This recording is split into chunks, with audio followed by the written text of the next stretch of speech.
Եթե ես պետք է ընկնեի, լացելով խնդրեի, որ վերցնեի, ապա ինչու է ես գնում Factor TV եւ ինքս հայտարարում, որ ինքս սառեցնում եմ իրենց հետ գործնեությունը։ Տրամաբանակ, մի րոպե, տրամաբանակ։ Ոչ, դա ես հայտարարել եմ, հետո են ինձ կանչել, հեռացրել են, եւ հետո մի փոքրիկ բան, որ միջի հիմա չեմ բացել, չեմ ասել։ Որպեսզի ինձ համոզեն, որ ես դնեմ իմ մանդատը, իրենք տարբեր ճանապարհներով հասել էին ամերիկաները եւ աստրախանները։ Իմ ինչքաններու իրենք փորձել էին իմ տղայի եւ իմ եղբոր միջոցով ազդել ինձ վրա, որ ես դնեմ իմ մանդատը։ Սա երկու։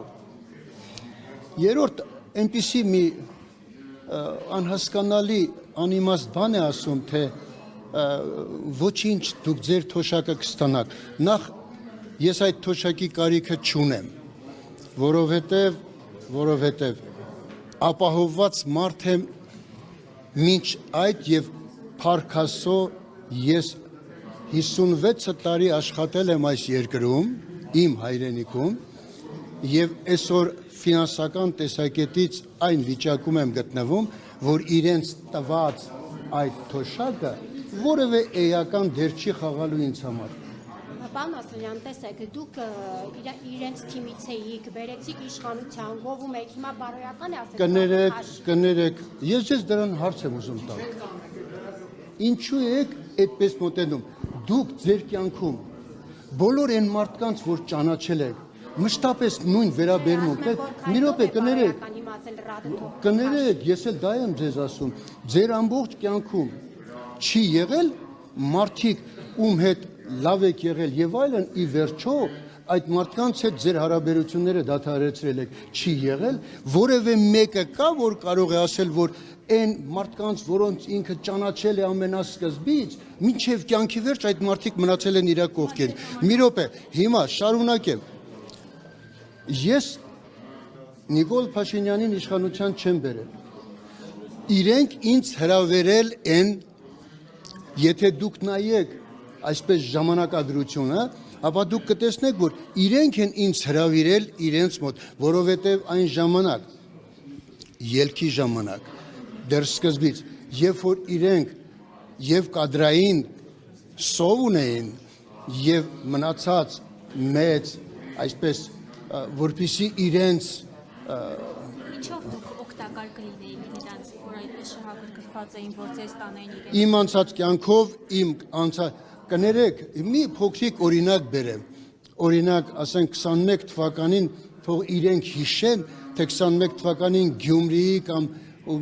այն վերևներում ելույթերի ժամանակ, ընտրություններից առաջ, ինչպես էր Սուրեն Պապիկյանն ասում, իսկ այժմ ելույթ կունենա Արցախյան 3 պատերազմի մասնակից, վերջին պատերազմում ծանր վիրավորված Հակոբ Ասլանյանը։ Նրանք փորձեցին եւ օգտագործեցին այդ բանը, որովհետեւ ինչպես գիտեք ինչ կա, երբ ինձ խնդրեցին, առաջարկեցին, որ ես իրենց հետ լինեմ, քանի որ իրավիճակը այդ ժամանակահատվածում այնպիսին էր, որ եւ իմ եւ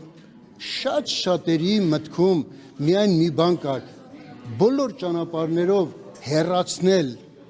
Սերժ Սարգսյանին, չէ, եւ շարժումը գնում էր այսպես քայլ արա, մերժիր Սերժին։ Ես մի առիթով մի բան եմ ասել, հետագայում իհարկե, մի հետաքրքիր բան, օրինակ ես ասի, գիտեք, երբ որ ինձ ասցին, ինչու դուք հանկարծ նաեւ այսպես եք խոսում, ես ասացի հետեւյալը, սիրելիներս, դուք երբևէ մտածել եք, ինչու ամենասկզբում ասվում էր քայլ արա, մերժիր Սերժին, չէր ասվում քայլ արա, մերժիր Սերժին, ընտրուր Նիկոլին։ Եթե այդպես ասվեր, գիտեք ինչ կլիներ, շատ ու շատ մարդիկ հենց այն ժամանակ չէին ընտրի Նիկոլին եւ չէր ստացվի այն ինչա կար։ Հենց սկզբից էր խապկանքը դրված Եվ կներեք, քանի որ մենք ամբողջ ժողովրդով հսկայական քանակությամբ միայն մի երազանք ունենք, մենք գնում էինք ընդդեմ եւ ոչ թե հանուն։ Մենք գնացինք ընդդեմ Սերժին, քայլ արեցինք, մերժեցինք Սերժին։ Ինչպես։ Քայլ արեցիք։ Ես շատ ուրախ եմ իմ անցած ճանապարհով, նույնիսկ իմ սխալներով։ Հասկացաք, փոշմանելս ո՞րն է։ Պարոն Ասլանյան, Ես հաջորդ օրը կներեք, ես հաջորդ իսկ օրը երբ հարցազրույց տվեցի, ես ասացի, ես ԿՊ-ից շնորհակալ եմ այն բանի համար, որ իրենք Ասլանյանին վերադարձրել են Ասլանյանին։ Բայց ես վիրավորեցին, ասեցին ռադ կլինեիք, ասեցին, որ դուք լացել եք համապատասխան լիստի։ Ծայրից ծայր սուտ է։ Չկա այդպիսի բան։ Ես լաց լինեմ, կներեք։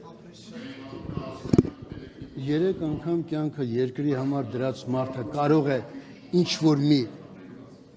ստից բանի համար լաց լինել, հա։ Դրացեցին թոշակն եք ձեր անդահում։ Քիչ առաջ ես դրա պատասխանն էլ տվեցի թոշակի վերաբերյալ։ Ասլանյան, 2018 թվականին քայլ արեցիք եւ մերժեցիք Սերժին։ Հիմա գոհ եք ձեր քայլից։ Ես ասացի քիչ։ Գիտեք, մեզանից յուրաքանչյուրը իրավունք ունի սխալվելու, բայց ես ասացի, մենք բոլորս մարդ ենք։ Պարոն Աղազարյանի հետ մենք ներսում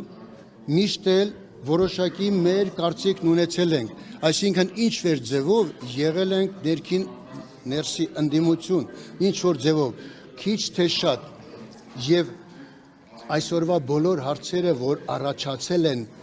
ու մենք այսօր դրա համար պայքար ենք մղում, այն ժամանակ չէր ասվում, այն ժամանակ մենք բոլորս ստիպված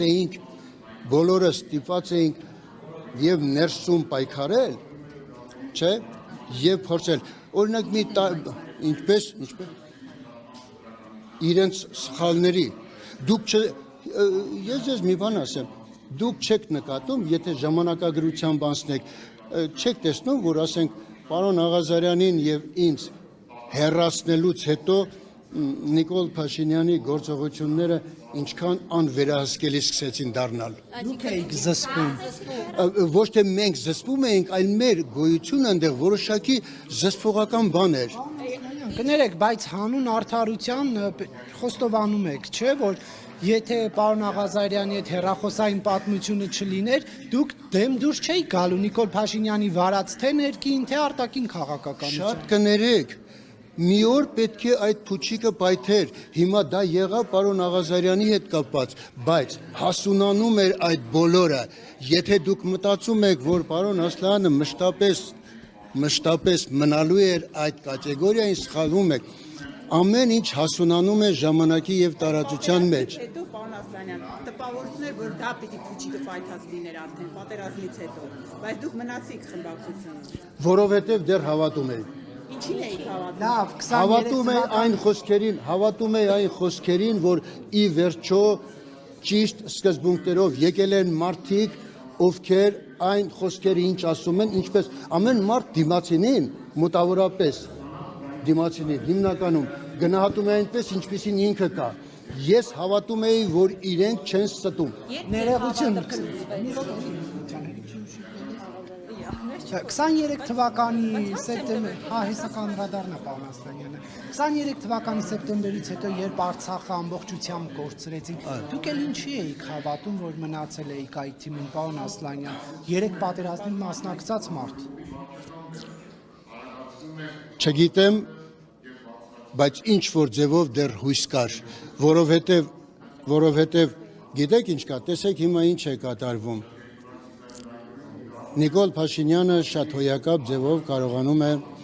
օգտագործել այն մանիպուլյացիոն գաղափարը, որ եթե ես չլինեմ, կգա Քոչարյանը, իսկ ժողովուրդը Քոչարյանի նկատմամբ մի լրիվ ուրիշ մերժողական մոտեցում ունի։ Եվ գուցե եւ դա է, բայց ասացի քիչ դա պայթելու էր, վաղը եսօր կլներ, վաղը կլներ, հետո կլներ, լինելու էր, Իսկ ձեր հավատը երբ փլուզվեց, պարոն Ասլանյան։ Մի անգամից չի փլուզվում, հավատը այն ժամանակ փլուզվեց ամեն ինչ, երբ որ ես կարդացի այն նյութերը, որ վարչապետն ուղարկել էր, եւ ես պարոն Կոնջորյանին ասի, որ ես շոկի մեջ եմ, Ինչ նյութի մասին է խոսքը։ պարոն Աղազարյանի վերաբերյալ, որտեղ մեղադրվում էր իմ ընկերը, առաջերտին տենց վերցնենք, մեղադրվում էր պետական դավաճանության մեջ։ Ես ասացի, որ ես շոկի մեջ եմ։ Պարոն Կոնջարյանն ինձ ասաց, ինչ շոկի մասին է խոսք, ասի, ես այստեղ պետական դավաճանություն չեմ տեսնում։ Ինչ եք դու, վարչապետն է ասել։ Ես էլ ասի կներեք, եկեք այսպիսի մի տարբերակ։ Եկեք ներսում 5-6 հոգանոց մի փոքրիկ խումբ կազմենք, նախ ուսումնասիրենք այդ ամբողջը, համոզված լինենք, որ պարոն Աղազարյանը իսկապես դավաճան է, հետո նոր դա հանրայնացնենք։ Ասացին ոչ, վարչապետն է ուղարկել, վերջացավ գնաց։ Ասի կներեք, ոչ, այդ դեպքում այսպիսի խոսակցություն է եղել։ Ես այդ դեպքում ասացի, ես առաջիկա 1 ամիսը ոչ խմբակցության նիստերին եւ ոչ էլ նախաձեռնող նիստերին չեմ ուզում մասնակցել։ Ասեց ինչու։ Ասի որովհետեւ ես չեմ ուզում, որ խմբակցությունում կամ նախաձեռնող նիստին որևէ մի խոսք գնա եւ դա հասնի Աղազարյանի ականջին, չէ՞։ Հետո դուք ինձ վրա հասկացեք, թե ես եմ հասցրել, ես չեմ ուզում մասնակցել։ Մի րոպե, ասացին չէ, ես էլ հաջորդ օրը գնացի, ասի, որ ես ինքս դադարեցնում եմ իրենց գործունեությունը, վերջ։ Բացատրում, որ իշխանությունը, նույն Ալեն Սիմոնյանը, այսպես մի կողմ թողնելով ընդդիմադիր հիմնական ուժերին, որ շարունակաբար թիրախավորում են, անցել են այսպես պատկառելի տարիք ունեցող նախկին Որովհետև երեք ես շատ ցավալի բառով եմ ասել, որ 2 ամիս է մնացել, ձեզ պետք է ռադանեն։ Համոզված եք, որ 2 ամսից հետո համոզված եք, որ ռադեկանան։ Ես կարծում եմ, որ ժողովուրդը պետք է ոտքի կանգնի, ու ես կարծում եմ, որ իսկապես այս անգամ ժողովուրդը պետք է հանուն գնա եւ ոչ թե ընդդեմ։ Եվ որպեսզի այսպես ասած Ալեն Սիմոնյանին հուշկու պատասխան տակ, պատրաստ եք հայտարարել, որ այն թոշակը բարձր, որ ստանալու եք, դա օրինակ ինչ-որ նվիրատվություն կանեք ամեն տարի, որ տպավորություն չստեղծվի, որ դուք հանուն թոշակի պայքարեցիք։ Կներեք, ես նվիրատվություն հիմա էլ եմ միշտ անում, ի տարբերություն շատերի, չեմ նկարահանվում, չեմ ցույց տալիս, բայց իմ նվիրատվությունները այնպես է, որ մարդիկ ուղղակի ստանում են։ Ես անում եմ ամեն հնարավորության, Հիմա էլ եք անում։ այո, Բայց երբ ընտրությունների օրը հայտնի է դառնում եւ դուք էլ պատրաստ չէ, հիմա կոնկրետ հիմա կներեք, նախընտրությունները չեն, եւ հետո եթե ես ասենք ստացել եմ եւ առանց որևէ հետադարձի նպատակով ինչ որ մեկին ենթադրենք մարդը ինձ զգացել եմ, որ մարդը հնարավորություն չունի, որոշակի օգնել եմ։ Օրինակ, չէ, սիրելիներս, ուրեմն որևէ մեկը չի կարող ինձ մեղադրել, որ ես դա շահադիտական նպատակով եմ արել։ Բացարձակապես, որովհետև ես հիմա չեմ անում, մի ուրիշ բան էլ ասեմ նա, օրինակի համար ես մի անգամ ասի, որ շատ քչերը կարող են այնքան բարեգործություն արած լինեն, ինչքան ես, ասեցին ինչու, ասի որտև հաշվեք, 90 թվականից պատերազմը թողնենք միջով մինչև 16 թվականը ես ամեն տարի ինչքան որ ռեպետիտորություն եմ արել իմ ընկերների երեխեքին, իմ հարևաններին, բոլոր, ոնց ասեմ, ամեն տարի ամենակիչը 1-2 երեխա ես ձրի պարապել եմ, ձրի, առանց որևէ նպատակի, եթե այսօր դուք գնաք 8-րդ մասի ու դուք տեսնեք, ասենք, արծվից մինչև ներքև այն գազոնների վրա ծառերը, որոնք աճում են,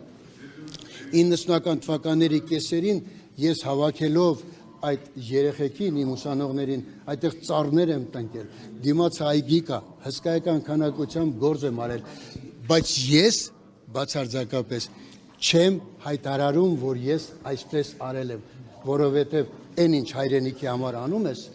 չպետք է ցույց տաս, ուղղակի գլուխդ կախ պետք է անես։ Շնորհակալություն։